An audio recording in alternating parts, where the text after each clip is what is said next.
கங்காக்கும் காவேரிக்கும் வந்து ஸ்கேன் எடுக்கிறாங்க. அந்த ரிப்போர்ட்டில் வந்து கங்காவோட குழந்தை கொஞ்சம் வந்து சத்து இல்லாமல் இருக்குது அப்படின்னு சொல்கிறாங்க. அதனால கங்கா வந்து ரொம்ப கவனமாக இருக்கணும். கங்காக்கு பிபி வேறு அதிகமாக இருக்குது அப்படின்னு சொல்லிடுறாங்க.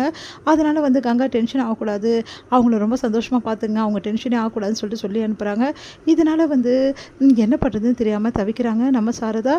எப்படியாவது வந்து கங்காவை வந்து சரிப்படுத்தணும். கங்கா வந்து ரொம்ப டென்ஷனாக இருக்கா, எப்போ பார்த்தாலும் எல்லாத்தையும் போட்டு குழப்பிக்கிறா, ரொம்ப கவலையாக இருக்கா, அவளை இனிமேல் கவலைப்படவே வைக்கக்கூடாது அப்படின்னு சொல்லிட்டு யோசிச்சுட்ருக்காங்க.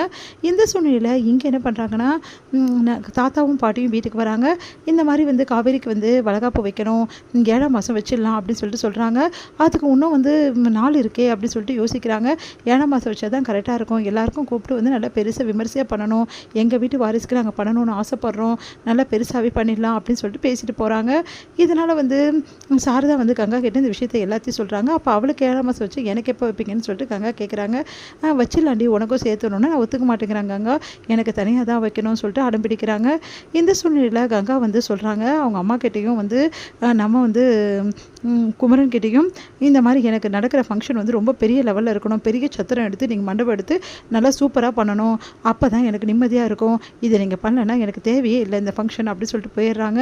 அதனால் கங்கா இப்படி ஆசைப்படுறா, பெரிய லெவலில் பண்ணணும், நிறைய செலவாகுமே, அதெல்லாம் எப்படி சமாளிக்கிறது அப்படின்னு சொல்லிட்டு என்ன பண்ணுன்னு தெரியாமல் தவிக்கிறாங்க நம்ம சாரதா. அப்போ வந்து விஜயும் காவேரி வந்து முடிவு பண்ணுறாங்க, இந்த மாதிரி அக்காவுக்கு தேவையான ஃபங்க்ஷனுக்கு நம்ம ஹெல்ப் பண்ணணும் அப்படின்னு சொல்லிட்டு விஜய் வந்து யோசிக்கிறாரு. விஜய் வந்து சாரதா கிட்ட பெரிய மண்டபம் நானே பார்த்துட்றேன், நீங்கள் கவலையே படாதீங்க அப்படின்னு சொல்கிறாரு. அதே மாதிரி ஃபங்க்ஷனுக்கான செலவு எல்லாத்தையுமே வந்து நான் வந்து பார்த்துக்கிறேன் அப்படின்றாரு. இல்லைங்க அதெல்லாம் வேணாம் அப்படின்னு சொல்லிட்டு எவ்வளோ சொல்கிறாங்க. நீங்கள் வந்து என்னை பிள்ளையாக நினைக்கிறதா இருந்தால் இதெல்லாம் வந்து நீங்கள் வந்து எனக்கு செய்ய விடணும், அவங்கள கெஞ்சி கேட்குறேங்க அப்படின்னு சொல்லிட்டு சொன்னோன்னே சரின்னு சொல்லிட்டு அவங்களும் சம்மதிக்கிறாங்க. இந்த விஷயம் வந்து கங்காவுக்கு தெரியாமல் பார்த்துக்கணும், இல்லைன்னா பெரிய பிரச்சனை பண்ணுவா அப்படின்னு சொல்லிட்டு சாரதாவும் யோசிச்சுட்டு இருக்காங்க. காவேரி வந்து விஜய்கிட்ட எப்படிங்க இப்படிலாம் யோசிக்கிறீங்க அப்படின்னு சொல்லிட்டு கேட்குறாங்க.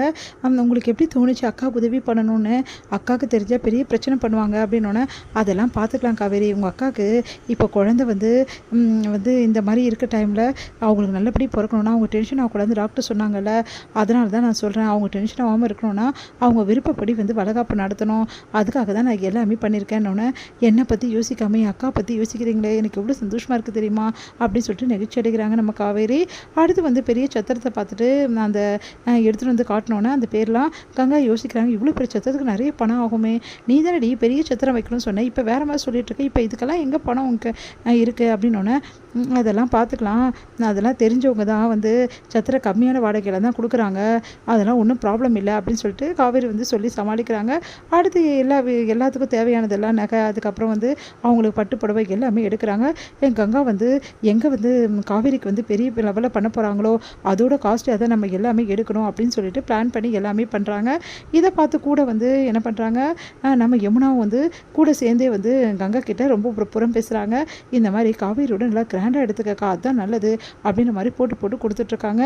இதையெல்லாம் பார்த்துட்டு வந்து செமையாக டென்ஷன் ஆகி, யமுனா நீ திருந்தவே மாட்டியா, எப்போ பார்த்தாலும் இப்படி தான் பண்ணிட்டு இருப்பியா, நீ குடும்பத்தில் குழப்பத்தை உருவாக்கத்தான் உன் வேலையா அப்படின்னு சொல்லிட்டு சாரதாவும் திட்டி விடுறாங்க யமுனாவை. இவெல்லாம் திருந்த மாட்டா அப்படின்னு சொல்லிட்டு யோசிக்கிறாரு நம்ம வந்து நிவினும். இந்த சூழ்நிலையில் வந்து இங்கே என்ன பண்ணுறாங்க, கங்காவுக்கு வந்து பெரிய லெவலில் வந்து ஃபங்க்ஷன் பண்ணுறதுக்காக எல்லாரையும் கூப்பிடுறாங்க. பெரிய மண்டபமாகவும் பார்க்குறாங்க. கங்காவுக்கு தேவையான எல்லாமே அலங்காரம்லாம் செஞ்சுட்டு அதுக்கப்புறம் வந்து சத்தத்திலே உட்கார வைக்கிறாங்க. அப்போ வந்து கங்கா என்ன பண்ணுறாங்க, ரொம்ப சந்தோஷமாக வந்து ஃபீல் பண்ணுறாங்க. அவங்க நலுங்க வைக்கிறாங்க. நம்ம வந்து குமரனுக்கும் நலுங்க வைக்கிறாங்க. அப்போ வந்து குமரன் வந்து வாய் தவறி இந்த சத்திரம் அதுக்கப்புறமா இதெல்லாம் வந்து விஜய் தான் பண்ணார் அப்படின்ற மாதிரி சொல்லிடுறாரு. அதை கேட்டுட்டு கங்கா செமையாக டென்ஷன் ஆகிறாங்க. உடனே கங்கா வந்து அந்த சீட்டை விட்டு எழுந்துக்கிறாங்க. எனக்கு இந்த ஃபங்க்ஷன் தேவையே கிடையாது, ஏன் அவரோட இது தயவில் தான் நான் வாழணுமா, எல்லாம் என் தலையெழுத்தார், அவர் இதுக்கு எனக்கு செய்யணும் அப்படின்னு நம்மளாம் சொல்லிட்டு இருக்காங்க. அதெல்லாம் கேட்டு சாரதா எல்லாருமே அதிர்ச்சி அடைகிறாங்க. அடுத்து குமரனும் வந்து சொல்கிறாரு, ஏன் கங்கா இப்படிலாம் பண்ணிகிட்ருக்க அப்படின்னோடனே எனக்கு இந்த ஃபங்க்ஷன் வேணாங்க, எனக்கு பிடிக்கல போதுமா அப்படின்ற மாதிரி சொல்கிறாங்க. அதெல்லாம் கேட்டுட்டு வந்து எல்லாருமே அதிர்ச்சியை பார்த்துட்ருக்காங்க. அப்போ வராங்க சாரதா, இங்கே பாருடி, நீ பண்ணுறது கொஞ்சம் கூட சரியில்லைன்னா, அவர் எதுக்கு அவரோட தயவில் தான் நம்ம வாழ்கிற மாதிரி தேவையே இல்லை, இப்படிப்பட்ட ஃபங்க்ஷன் எனக்கு இந்த ஃபங்க்ஷனில் இருக்க விருப்பமே இல்லை அப்படின்னு நம்ம சொல்கிறாங்க. அதுக்கு காவேரி எவ்வளோ பேசி பார்க்குறேன், எல்லாரும் எவ்வளோ பேசி பார்க்குறேன், கங்கா ஒரே பிடிவாதமாக இருக்காங்க. அதிர்ச்சி அடைகிறாங்க எல்லாரும்.